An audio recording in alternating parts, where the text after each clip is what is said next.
Hi, welcome. So, in this video, we are going to learn an interesting thing in SQL called subqueries. So, like the name signifies, it's a query inside another query. So, you're going to see, it might sound confusing, but then SQL is going to, there will be a main query that you're writing with your select. Then somewhere in the middle of that query, you create another subquery with another select inside. So SQL is going to run the second subquery first, get the answer from that second subquery, then take the answer and put it in the first main query to give you the final answer. So if it's a bit confusing, don't worry, we are going to go to the computer and I'll show you how to use subqueries. So let's just do that. So here, let's remind ourselves of those functions, the order, because it's very important to get the order.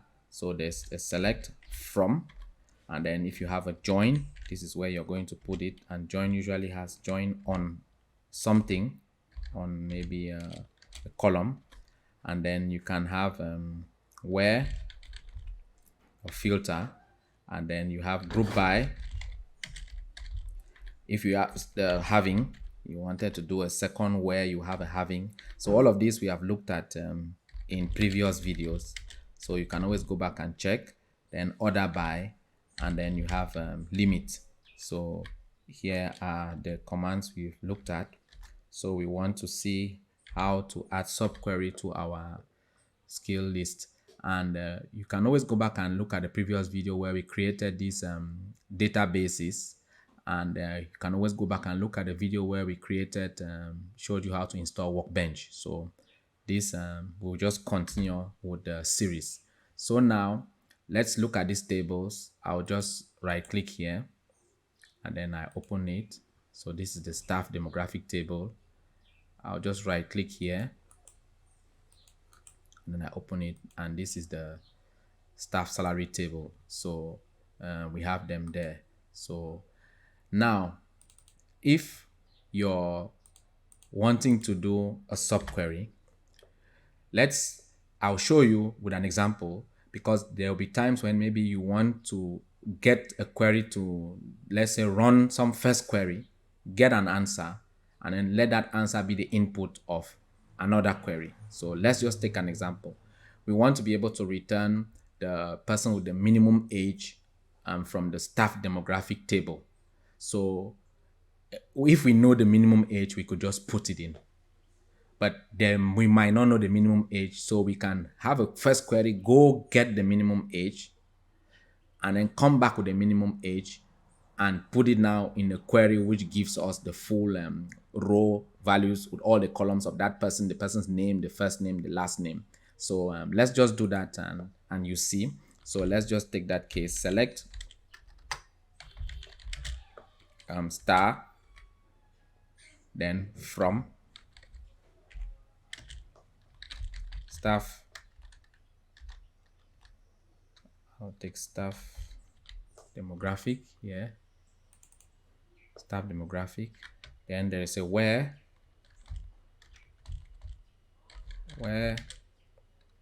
age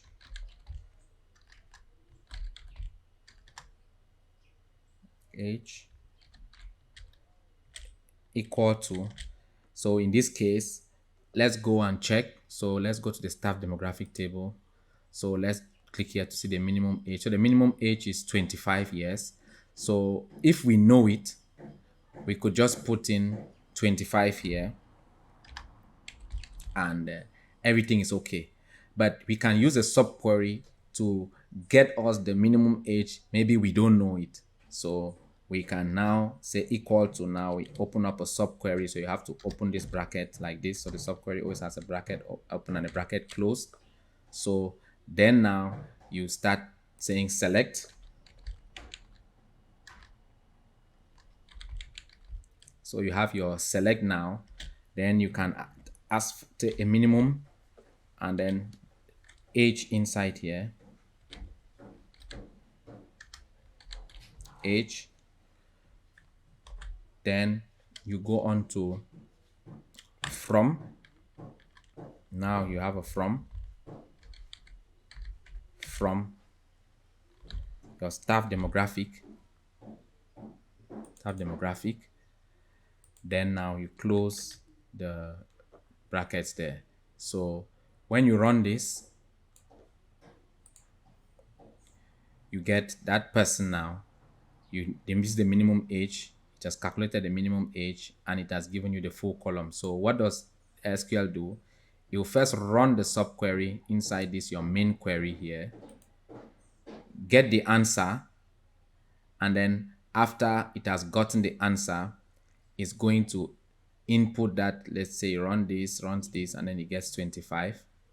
Then it's going to put now that 25 here, and then run now this other query now with the 25 here. So this is why you get this answer like this. Stop. Let me wipe.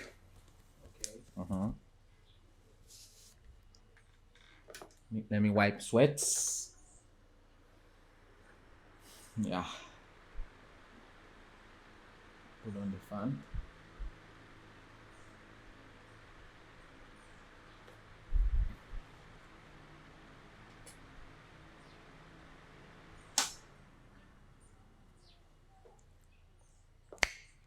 Continue.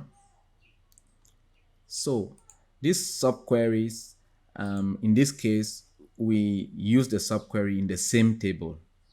So we could also use this subquery and refer to the staff demographic table, that is refer to the staff salary table, and then we mix between the staff salary and the staff demographic. So it's like a join. So if you have been looking at the previous videos, we talked about joins: left join, right join, inner join, outer join. So you can always go back and take a look as it's going to build up your learning. So we can also use a subquery to be able to join two tables. So let's do that and then we see the results. So I'm going to go here and then I'm going to run another query. So let me close this one first, and then I go to select. I take my select. Now let me just take every column from the staff salary table this time. Let's use the staff salary table this time. Then where staff ID. So we'll take where staff ID. Now this is where now we add a subquery. So since we'll be getting a list, we are going to use in. So staff ID in whatever will come out from here, which will be a list of IDs. So we would go to our staff salary here.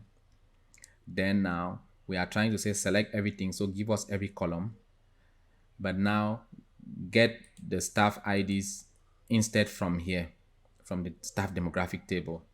So subset this data based on the information you have for staff ID 101, staff ID 109, and for staff ID 112. In this case, it doesn't have its information, so it's just not going to have anything there, because what it has is the information of 101 to 109 and 1010, but staff demographic doesn't have 1010. So let's just run it and then you'll see the result. So where now you do and your order select, now select, then you take staff ID. So you just make sure you take only the column that contains staff ID. You cannot take names, because what this is expecting is numbers. It's expecting staff ID 101, 102, 103. So you just take only the staff ID, and then you go to from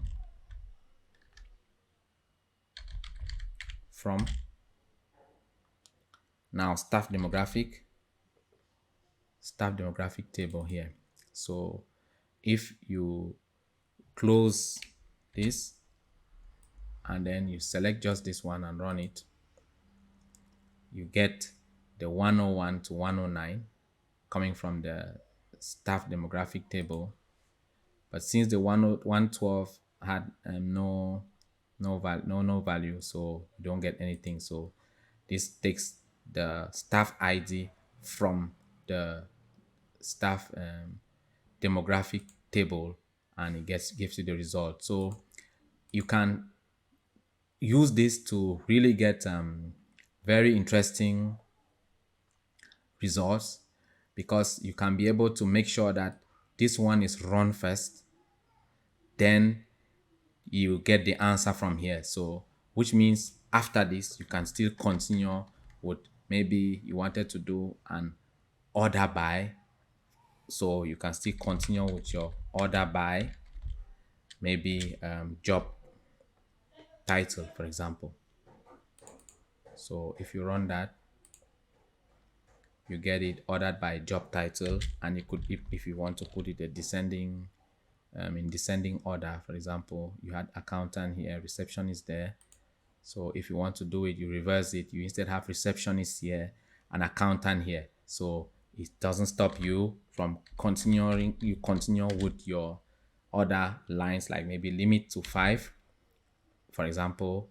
And then if we select just this and run it, we get just the top 5. So you've used your subquery here to get your answer here, and then you finally get this here. So you could still decide to say from staff demographic, and then you do a limit here till 2, just to get the one that you needed. So let's just say you do a limit 5, and then let's just take out this limit here,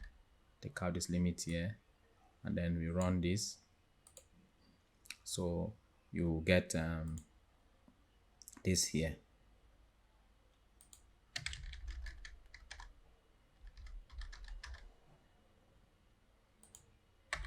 So let's put back the limit.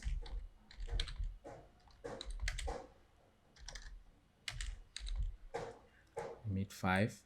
So when you run this, you get the top 5, and then so you're able to do all this and follow all that you've been using here, and then you have the subquery which came in, gave you the answer, just this part, and then you continued with the rest of the query. So I hope you've been able to see how you can use subqueries to add to your toolkit in SQL. Wish you good data luck. See you next video.